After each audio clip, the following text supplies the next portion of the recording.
Dear students, dear student, आज जो हम सीखेंगे वो हमारा केमिस्ट्री में आयनिक बॉन्ड के बारे में सीखेंगे। तो आइए, आयनिक बॉन्ड है क्या, आयनिक बॉन्ड कैसे बनता है।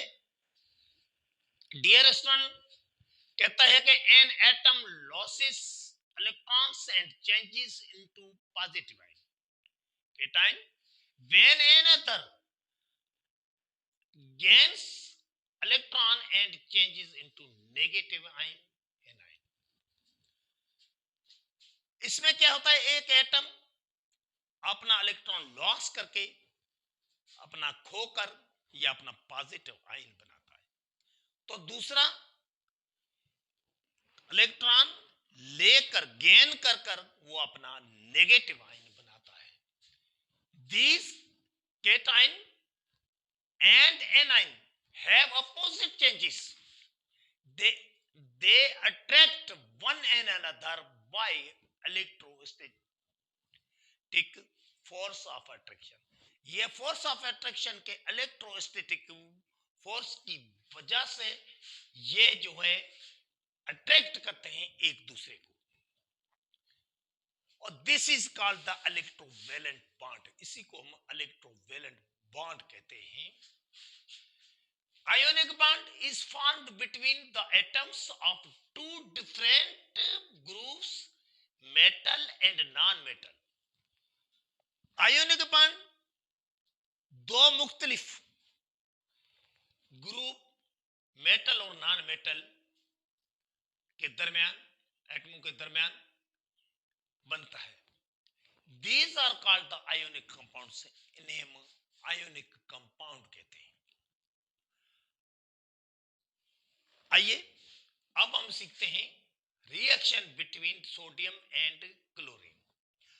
सोडियम और क्लोरीन के दरमियान उनका रिएक्शन सीखेंगे किस तरह कि एक सोडियम है, उसके पास 11 इलेक्ट्रॉन, पहले में 2, दूसरे शेल में 8 है और उसके आउटर शेल में 1 है।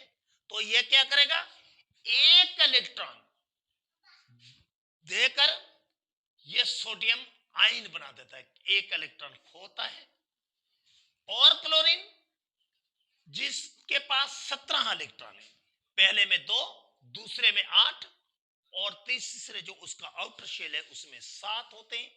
यह किसी से एक इलेक्ट्रॉन सोडियम से लेकर यह अपना नेगेटिव आयन बनाएगा, यह 1 इलेक्ट्रॉन गेन्स करता है। अब हम चले जाते हैं अपने डायग्राम की तरफ।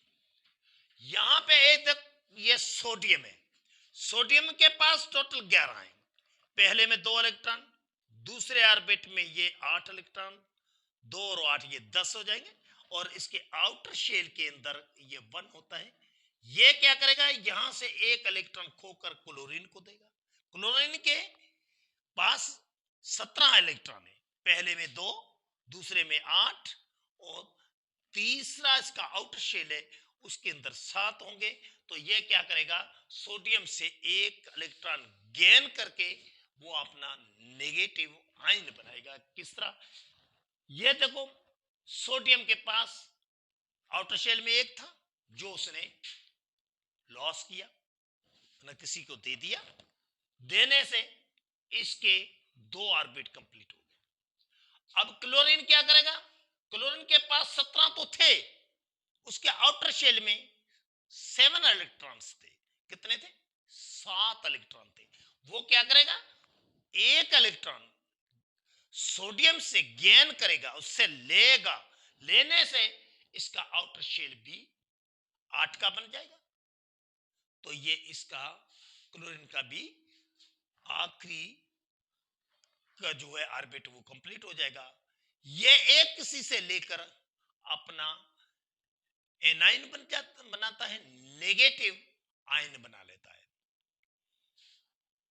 Do you understand. इसी के साथ आज का लेक्चर खत्म हुआ।